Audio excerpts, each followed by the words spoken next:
अस्सलामुअलैकुम नाजरीन कराम, नई वीडियो में आपको खुश आमदीद कहते हैं। सियासी खेल अभी ख़त्म नहीं हुआ, पार्टी शुरू हुई है। Game is not over. 8 February election का दिन अभी बहुत दूर है। उस तक पहुंचने के लिए कई पुल सिरात से गुजरना होगा। जब तक 8 फरवरी को इलेक्शन नहीं हो जाता उस वक्त तक कोई भी नहीं कह सकता 100% गारंटी के साथ कि इलेक्शन वाक़तन हो रहे हैं। अभी बहुत कुछ होना है। एक रेस लगी हुई है जिसमें कहीं गधे दौड़ाए जा रहे हैं, घोड़े, खच्चर और गधे जो हैं वो एक ही अस्तबल में मौजूद हैं और एक ही घाट से पानी पीने की कोशिश कर रहे हैं। दूसरी जानिब चीफ जस्टिस ऑफ पाकिस्तान एक फ़ैसला देकर बैरून मुल्क रवाना हो चुके हैं। मौसम सरमा की छुट्टियां एंजॉय कर रहे हैं, जबकि पाकिस्तान में इस वक्त हर गुजरने वाला दिन, हर गुजरने वाला लम्हा सियासी बहरान में मज़ीद इजाफा करता जा रहा है। बज़ाहिर सुकून महसूस किया जा रहा है कि 8 फरवरी को इलेक्शन अनाउंस हो गए हैं, लिहाजा बात ख़त्म।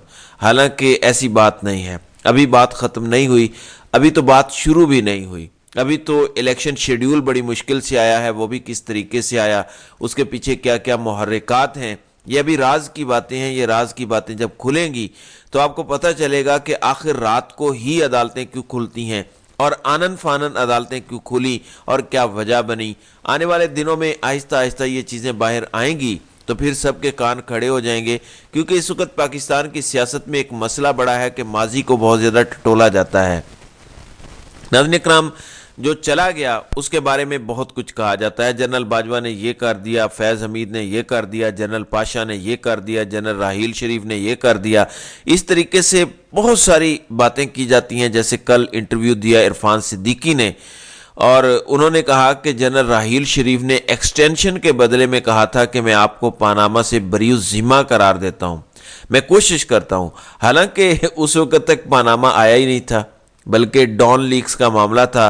पानामा तो जनरल बाजवा के ज़माने में आया था। तो एक नया इल्ज़ाम जनरल राहील शरीफ पर लग गया है कि उन्होंने एक्सटेंशन मांगी थी, हमने एक्सटेंशन नहीं दी, इसलिए पानामा से हमारी जान नहीं छूट सकी। अब मैं नाज़रीन इकराम आपको बता दूं कि नून लीग और शरीफ फैमिली ख़ास तौर पर इसी तरह से करती है। वो पहले तो आपको राग़िब करती है, पहले तो आपको मनोवर करती है, मनोवरिंग करके, इंजीनियरिंग करके कहती है कि हमने आपको आर्मी चीफ बनाया, हमने आपको चीफ जस्टिस बनाया। पहले तो वो ये करते हैं, पहले खुफिया मुलाकातें करते हैं, मुज़ाकरात करते हैं, सब कुछ करते हैं, आर्मी चीफ बनाया जाता है। और जब आर्मी चीफ बना दिया जाता है तो फिर कहते हैं कि हमने आप पर एहसान किया है और ये ओहदा हमारी वजह से आपको मिला है। फिर उसको इस्तेमाल करते हैं और इस्तेमाल करके उनसे हर उल्टे सीधे काम करवाने की कोशिश करते हैं। जो कर दे वो बहुत अच्छा है, जो ना करे उसके खिलाफ एक बयानिया शुरू हो जाता है, इल्ज़ामात शुरू हो जाते हैं, बयानबाजियाँ शुरू हो जाती हैं। और जब वो चला जाता है तो फिर उसकी कब्रों को भी टटोला जाता है और फिर उसको बुरा भला कहा जाता है। हर आर्मी चीफ के साथ मुस्लिम लीग नवाज़ और शरीफ फैमिली ने यही किया है। जनरल असलम बेग से लेकर जनरल वहीद काकड़ तक, वहीद काकड़ के बाद जनरल जंजुआ साहब मरहूम, उनको तो BMW ऑफ़र की, बल्कि चाबी पेश की जो उन्होंने ना ली, और अब सज़ा दी जा रही है उनकी नवासी खदीजा शाह को। फिर जनरल राहील, जनरल जहांगीर करामत, फिर जनरल परवेज़ मुशर्रफ, जनरल कियानी और उसके बाद जनरल बाजवा और अब जनरल आसिम मुनीर। लिहाजा इंतज़ार कीजिए, इन्होंने जनरल आसिम मुनीर के बारे में भी बिल्कुल चंद महीनों के बाद या फिर कुछ अरसे के बाद जब इनको पता चल जाएगा कि हमें इक़्तिदार प्लेट में रख कर नहीं दिया जा रहा, हमारे लिए धांधली नहीं की जा रही, हमारे लिए सीटों का बंदोबस्त नहीं किया जा रहा, तो फिर यही लोग बोलना शुरू कर देंगे। अभी तो प्रॉक्सीज ने बोलना शुरू किया है, प्रॉक्सीज बहुत ज़्यादा बोल रही हैं नवाज शरीफ के हक़ में, लेकिन फिर ये खुद भी मैदान में आ जाएंगे। तो इरफान सिद्दीकी की ये धमकी जनरल राहील शरीफ के लिए नहीं बल्कि मौजूदा क़यादत के लिए है कि देखें हम इतने मुँह फट हैं, अगर आपने हमारा काम ना किया तो फिर हम आपके साथ भी यही सलूक करेंगे जो जनरल राहील शरीफ के साथ किया, जनरल बाजवा के साथ किया, जो जनरल फैज़ के साथ किया, जो जनरल पाशा के साथ किया, हम यही करेंगे और हम यही करते हैं।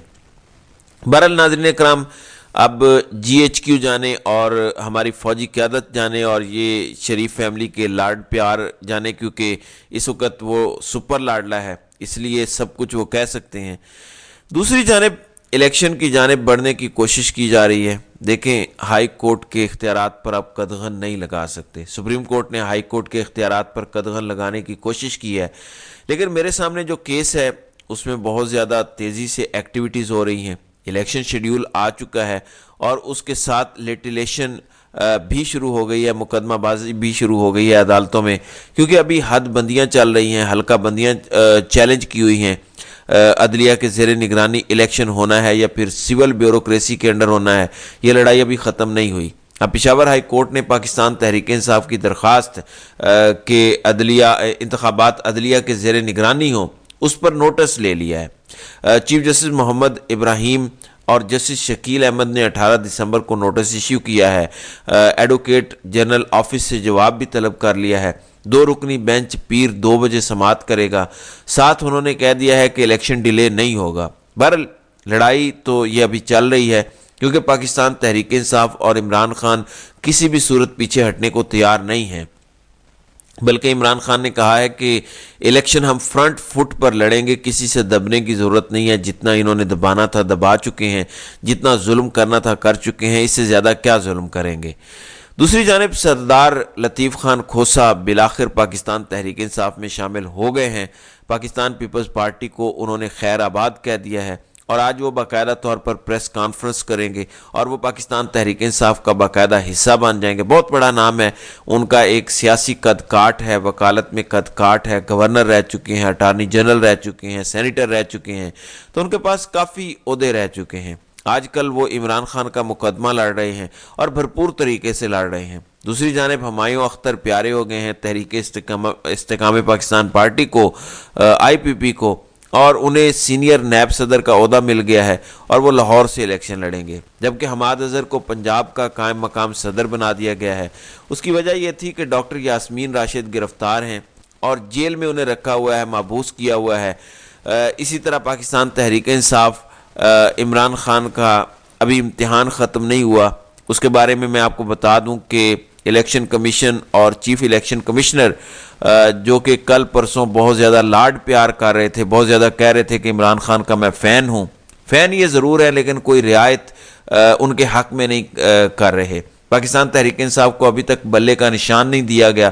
وہ مقدمہ ابھی چل رہا ہے توہین الیکشن کمیشن کا. پھر 18 اور 19 دسمبر کو اڈیالہ جیل میں دوبارہ پورے کا پورا الیکشن کمیشن جائے گا اڈیالہ جیل چل کر توہین الیکشن کمیشن کے سلسلے میں، اور فواد چودھری اور عمران خان وہاں مقید ہیں اور ان پہ فرد جرم عائد کرنے کے لیے انہوں نے جانا ہے کیونکہ انہوں نے توہین کی ہے. اور یہ صبح 11 بجے 4 رکنی بینچ الیکشن کمیشن کا جائے گا. دوسری جانب نگران وزراء پھنسے ہوئے ہیں. 2-3 نگران وزراء کا خط آ چکا ہے. اس کی وجہ یہ ہے کہ کاکڑ صاحب نگران وزیر اعظم ہیں، ان کی کابینہ کے وزیر مسلم لیگ نون کے خاص لوگ ہیں اور اس میں کوئی شبہ نہیں ہے. اس میں فواد حسن فواد اور آہد چیمہ تو مشیر ہیں، شہباز شریف کی کابینہ میں یہ تھے اور کاکڑ صاحب کی کابینہ میں بھی ہیں. اب ان کے خلاف ایک اپلیکیشن آئی ہوئی ہے اور کہا گیا ہے کہ انہیں ہٹایا جائے کیونکہ نگران حکومت تو غیر جانبدار ہوتی ہے. ابھی تک ان کو ہٹایا نہیں گیا اور نہ ہی انہوں نے خود سے استعفیٰ دیا ہے. اب الیکشن کمیشن نے دوبارہ سے نوٹس جاری کیا ہے. درخواست گزار عزیز الدین کاکا خیل ہیں، وزیر اعظم کو نوٹس جاری ہوا ہے. اس کا جواب بھی آنا ہے، جبکہ 19 دسمبر کو کیس رکھا گیا ہے. اس کے لیے دیکھتے ہیں کہ الیکشن کمیشن آف پاکستان کس حد تک آگے بڑھنے کی کوشش کرتا ہے. کیا اتنی سخت ہے کہ وہ ان کو گھر بھیج دے یا پھر دوبارہ سے ظاہر ہے میچ فکسنگ ہوتی رہے گی. تو یہ سچویشن بن چکی ہے. اب آنے والے دنوں میں آپ کچھ اور تبدیلیاں بھی مرکز اور پنجاب میں خاص طور پر دیکھیں گے، جس پر انشاءاللہ اگلی ویڈیو میں بات کریں گے. تو ناظرین اکرام، آپ کی اس ویڈیو کے حوالے سے کیا رائے ہے؟ آپ اپنی رائے کا اظہار کامنٹ سیکشن میں ضرور کیجیے گا.